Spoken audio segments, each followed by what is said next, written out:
Bismillahirrahmanirrahim. Assalamualaikum warahmatullahi wabarakatuh. Teman-teman semua, selamat datang kembali dalam program 30 Hari Terapi bersama saya Ahmad Sofyan Hadi. Kali ini teman-teman semua, kita akan mereview kenapa Anda mesti membaca Al-Baqarah atau kitab suci, kenapa mesti taubat, kenapa mesti kemudian membakar kenangan, lalu melakukan Ho'oponopono dalam janin dan lain sebagainya ya. Lalu kemudian analisa tanda tangan. Materi ini sekaligus juga sambil menunggu maksudnya Anda menyelesaikan materi-materi lain. Jadi Anda pastikan untuk menyimak materi ini.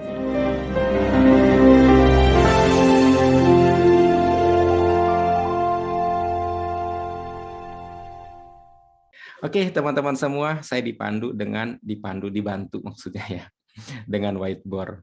Jadi teman-teman semua, Anda pertama itu dalam melakukan proses terapi ini membaca kitab suci ya, membaca kitab suci.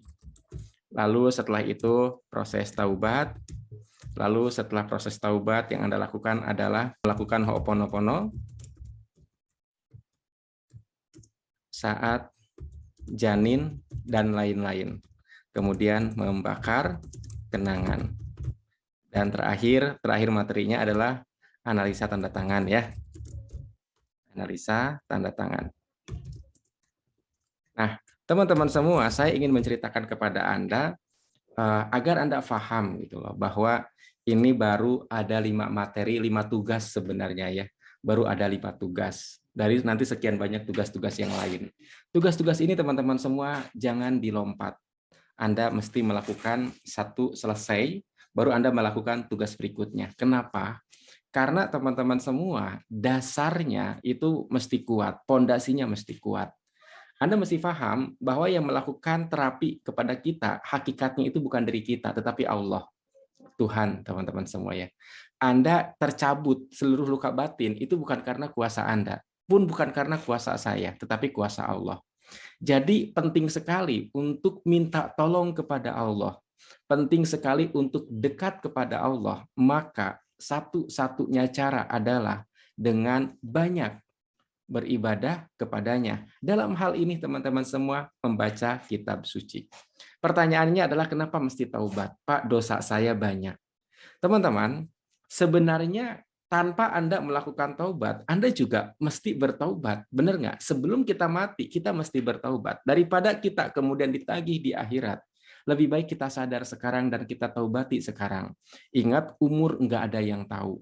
Tetapi dalam proses terapi ini, taubat itu adalah melepas penjara pikiran kita. Penjara pikiran apa?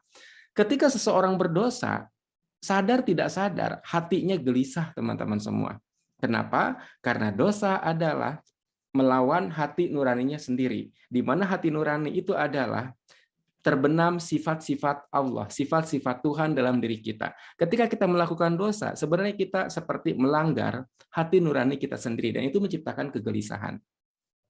Supaya hati tidak gelisah, pikiran akan memberi banyak semacam apa ya, hiburan lah, persepsi-persepsi yang menghibur. Contoh, dosanya juga cuma dikit, gitu aja kok lo sampai takut sih, gitu kan? Kayak gitu, udah jangan muna kayak gitu.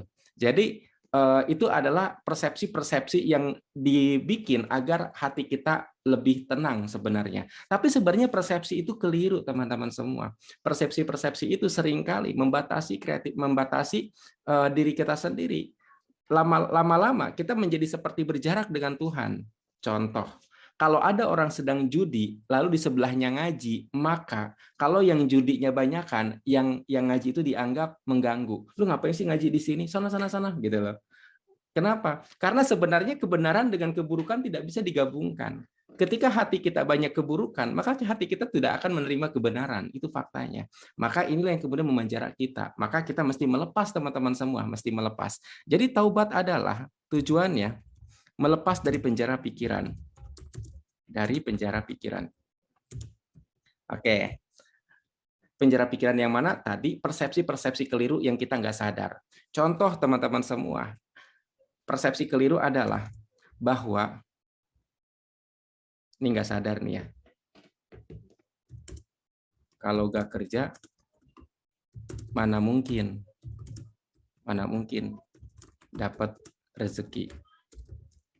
Oke, dapat rezeki. Atau persepsi keliru lagi. Ini saya ke bawahin ya. Doa mulu, kerja. Seolah-olah kalau seandainya kerjaannya doa mulu, tapi nggak kerja, itu nggak dapat uang. Kenyataannya enggak, teman-teman semua. Pertanyaannya dari mana ya kita mempersepsikan bahwa kalau nggak kerja, kalau kita berdoa doang, nggak usaha, nggak akan dapat. Itu persepsi dari mana? Itu sebenarnya persepsi di mana kita berjarak sama Allah. Allah itu kalau kita berdoa dikabulkan, teman-teman semua. Nggak mesti bekerja, nggak mesti.